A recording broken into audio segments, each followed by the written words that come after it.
Welcome to my channel friends. इस video में हम लोग बात करने जा रहे हैं कि हम लोग अपने सिस्टम में वर्चुअल इन्वायरमेंट कैसे बनाएंगे। तो वर्चुअल इन्वायरमेंट क्या होता है इसको भी हम लोग इस वीडियो में जानेंगे।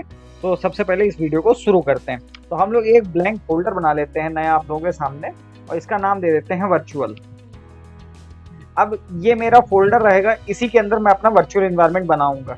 तो वर्चुअल इन्वायरमेंट बनाते कैसे हैं, सबसे पहले हमको यहाँ पे इसको ओपन कर लेना होगा और यहाँ पे हम लोग कमांड प्रॉम्प्ट ओपन कर लेंगे। तो आप लोग दो काम कर सकते हैं, एक तो यहाँ पे जो पाथ लिखा है यहीं पे डायरेक्ट cmd टाइप करेंगे तो कमांड प्रॉम्प्ट ओपन कर देगा। अदरवाइज आप कमांड प्रॉम्प्ट में जाके इस पाथ को कॉपी करके वहाँ पे इस फोल्डर के अंदर पहुंच जाएंगे, तब भी एक्टिवेट हो जाएगा, चालू हो जाएगा। बेसिकली हमको इस फोल्डर के अंदर ही रहना है, वर्चुअल के अंदर। अब यहाँ पे हम लोग क्या करेंगे कि पाइथन में हम लोग वर्चुअल एनवायरनमेंट पाइथन की मदद से बनाएंगे। तो पिप एक कमांड होती है पाइथन में जिसकी मदद से हम लोग वर्चुअल एनवायरनमेंट को इंस्टॉल कर सकते हैं। तो हम लोग क्या कहेंगे, पिप इंस्टॉल वर्चुअल env। तो यहाँ पे वर्चुअल इन्वायरमेंट को हम लोग वर्चुअल env से रिप्रेजेंट किए हैं और जैसे हम लोग क्लिक करेंगे तो ये वर्चुअल इन्वायरमेंट को इंपोर्ट करना शुरू कर देगा। तो मेरे में चूंकि पहले से इंपोर्ट है वो, इसलिए मेरे में इसने क्या दिखा दिया, रिक्वायरमेंट ऑलरेडी सेटिस्फाइड। आप लोगों में ये इंस्टॉल हो जाएगा। अब हम लोग क्या करेंगे, वर्चुअल इन्वायरमेंट मेरे सिस्टम में आ चुका है। यहाँ पे देखिए अभी फोल्डर ब्लैंक है, लेकिन मेरे सिस्टम में वर्चुअल इन्वायरमेंट के लिए जो भी टूल चाहिए थे, जो भी मॉड्यूल चाहिए थे, सब आ गए हैं।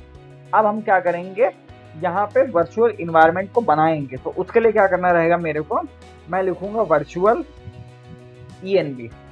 अब मैं अपने पाइथन से क्या कह रहा हूँ कि वर्चुअल इन्वायरमेंट बनाओ, लेकिन अब वर्चुअल इन्वायरमेंट क्या मतलब किसको बनाना है, तो मुझे एक नाम देना पड़ेगा। तो मेरे पाइथन मुझसे कह रहा है कि मुझे एक नाम दो, तो मैं यहाँ पे नाम दे दूंगा। तो मैं क्या नाम दूंगा, env, कैपिटल env। तो मैं जैसे इंटर करूंगा तो ये देखिए मेरे में वर्चुअल इन्वायरमेंट बना देगा। अब ये जैसे यहाँ पे एग्जीक्यूट हो जाएगा, जो प्रोसेस चल रहा है, तो वर्चुअल इन्वायरमेंट मेरा क्रिएट हो चुका है। अब मैं यहाँ पे आऊंगा, इस फोल्डर को बंद कर दूंगा, देन दोबारा इस फोल्डर को खोलूंगा तो यहाँ पे देखिए एक env आ गया। अब इसको समझने से पहले हम लोग समझ लेते हैं कि वर्चुअल एनवायरनमेंट है क्या। तो वर्चुअल एनवायरनमेंट एक तरीके से आप लोग ऐसे समझ सकते हैं कि एक हम लोग अपने सिस्टम के किसी हिस्से को आइसोलेट कर लेते हैं, अपने प्रोजेक्ट को आइसोलेट कर लेते हैं। मीन्स हमने जैसे जैंगो प्रोजेक्ट अपने चैनल पे बना रखा है, तो मैंने जो जैंगो मॉड्यूल इंपोर्ट किया था, पाइथन इंपोर्ट किया था, ये सब अपने सिस्टम में इंपोर्ट किया था। यानी मैं कहीं से भी इस प्रोजेक्ट को एक्सेस कर सकता हूँ, ठीक है। लेकिन अब मैंने कोई यूजर के लिए कोई प्रोजेक्ट बनाया मेरे सिस्टम में, तो सारी रिक्वायरमेंट मैंने रखी हुई है, तो मेरा प्रोजेक्ट कहीं से भी चल जाएगा। मैंने उसका पाथ इन्वायरमेंट वेरिएबल में सेट करके रखा। लेकिन मैं यूजर को वही प्रोग्राम अगर दूं, जैसे मेरे को यूजर ने एक वेबसाइट बनाने के लिए कह दिया, मैंने वेबसाइट बना दी, मेरे में सारे मॉड्यूल्स मेरे में रन हो गई।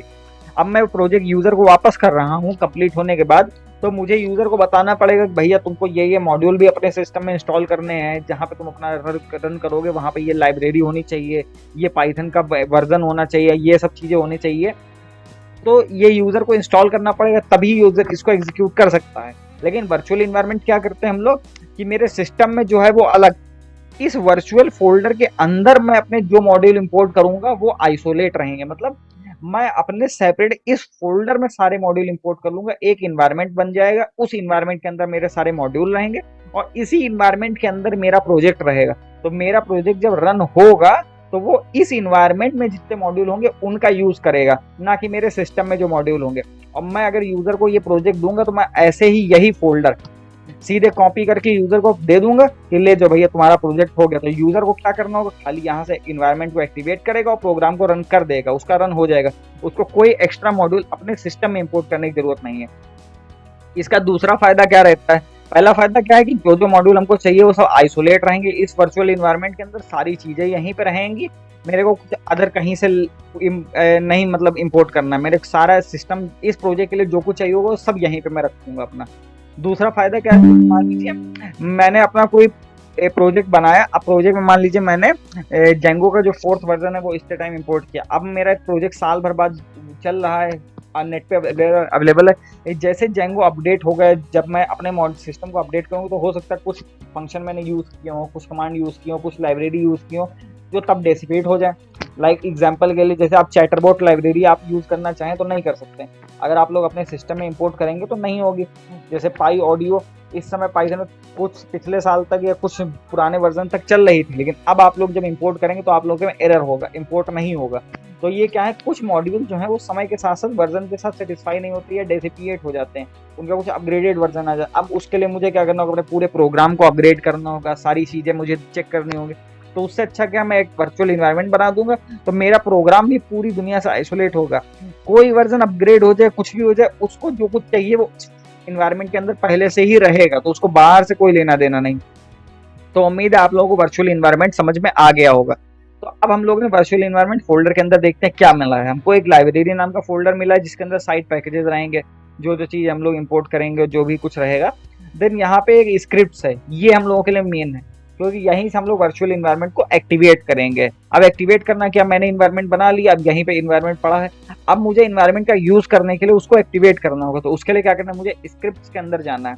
तो मैं यहाँ पे डायरेक्ट टाइप करूंगा env, फिर मैं क्या कहूंगा फॉरवर्ड स्लैश, देन मैं क्या लिखूंगा script.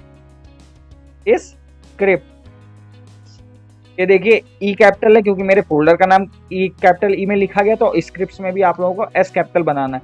Then forward slash, then हम लोग क्या कहेंगे एक्टिवेट, बस हम लोगों को इतना करना है। और जैसे मैंने यहाँ पे एक्टिवेट लिखा, यहाँ पे देखिए एक env आगे बन के आ गया, मतलब क्या है कि मेरा इन्वायरमेंट चल रहा है इस समय। अब मैं आप लोगों को इसको बंद करना हो तो क्या करेंगे, हम लोग यहाँ पे डीएक्टिवेट कर देंगे। तो मैं क्या कहूँगा डीएक्टिवेट, ये देखिए बंद हो गया। अब मैं आप लोगों को कुछ एक्स्ट्रा चीज़ दिखाता हूँ, जैसे कि मैंने अपने इन्वायरमेंट के अंदर कुछ इंपोर्ट करना चाहूँ अगर, तो जैसे फॉर एग्जांपल मेरे सिस्टम में देखिए जेंगो इंस्टॉल्ड है, मैं पिप इंस्टॉल जेंगो क्लिक करूं अगर, तो देखिए मेरे में क्या बताएगा, already satisfied, requirement already satisfied. CLS कर दिया मैंने। अब मैं दोबारा से इन्वायरमेंट को एक्टिवेट करूंगा, देन अब फिर मैं वर्चुअल इन्वायरमेंट के अंदर पिप इंस्टॉल जेंगो करूंगा, तो ये इंस्टॉल हो जाएगा।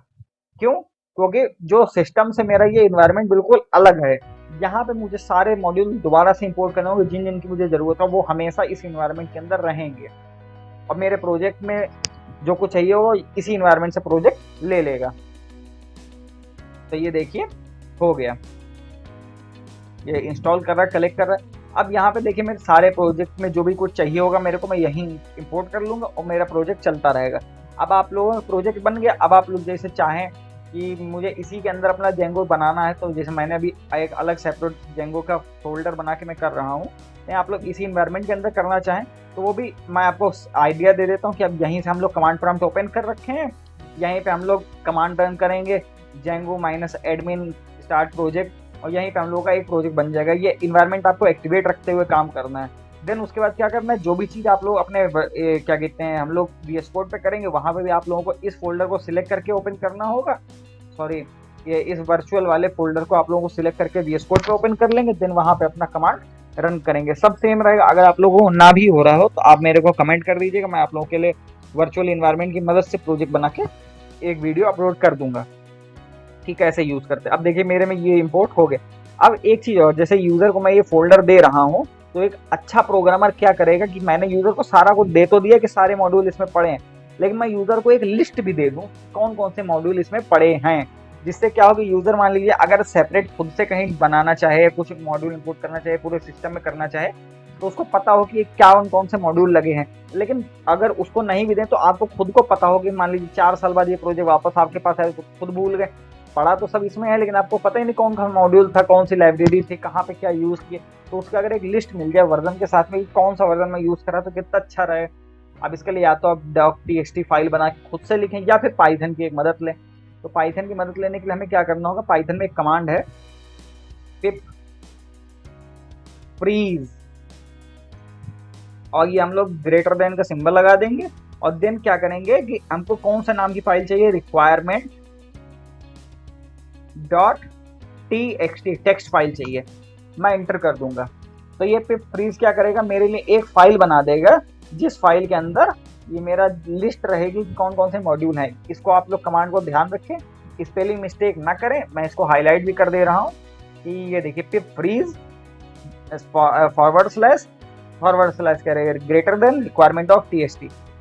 मैं यहाँ पे गया वर्चुअल इन्वायरमेंट के अंदर, अभी मैं इसको बंद कर देता हूँ क्योंकि खुला रखा था। दोबारा से जब मैं चालू करूंगा इसको, यहाँ पे एक फाइल आ गई है रिक्वायरमेंट ऑफ TXT।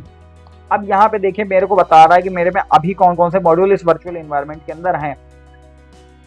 तो ये देखिए मेरे में जेंगो के अलावा यहाँ पे एक टीजेड डेटा और एस GIREF एसग्रिफ, ये इस तरीके कुछ मॉड्यूल पहले से इंपोर्ट हो गए हैं। मैंने जेंगो अभी अभी किया तो उसका देखिए वर्जन भी है 4.0.3 सबका वर्जन है और सारे मॉड्यूल्स के नाम है। तो जब मैं और सारे मॉड्यूल इंपोर्ट करूँगा तो सब यहीं पे लिस्ट बढ़ती चली जाएगी।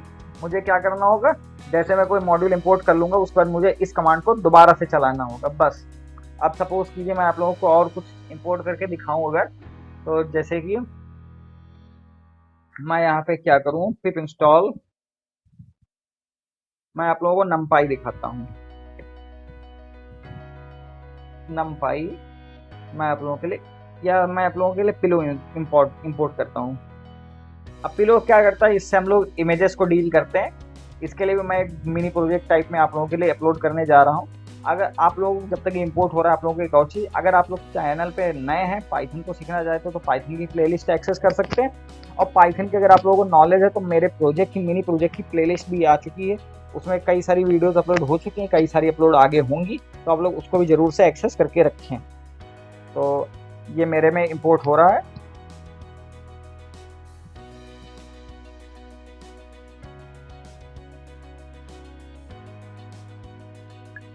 तो ये मेरे में देखिए इंपोर्ट हो चुका, सक्सेसफुली इंस्टॉल्ड। अब मुझे क्या करना होगा, मैं इस कमांड को दोबारा से चलाऊंगा, डन।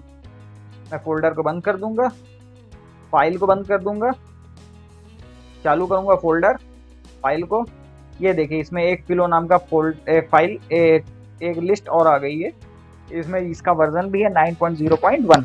सो होप आप लोग समझ गए होंगे वर्चुअल इन्वायरमेंट क्या होता है, वर्चुअल इन्वायरमेंट क्रिएट कैसे करते हैं, वर्चुअल इन्वायरमेंट के अंदर TXT फाइल कैसे बनाते हैं जो हम लोगों के सारे वर्जन रखेगी, उसको एक्टिवेट कैसे करते हैं, डीएक्टिवेट कैसे करते हैं, ये भी मैंने बताया हुआ। दोबारा आप लोगों को बंद करके दिखा देता हूँ।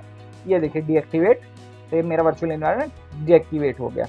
तो उम्मीद है आप लोगों को टॉपिक समझ में आया होगा, चीज़ें क्लियर हुई होंगी। अगर आप लोगों का थोड़ा भी नॉलेज इस वीडियो से बढ़ी हो तो इसको शेयर कीजिए। सो इस वीडियो के लिए इतना ही। Thanks for watching.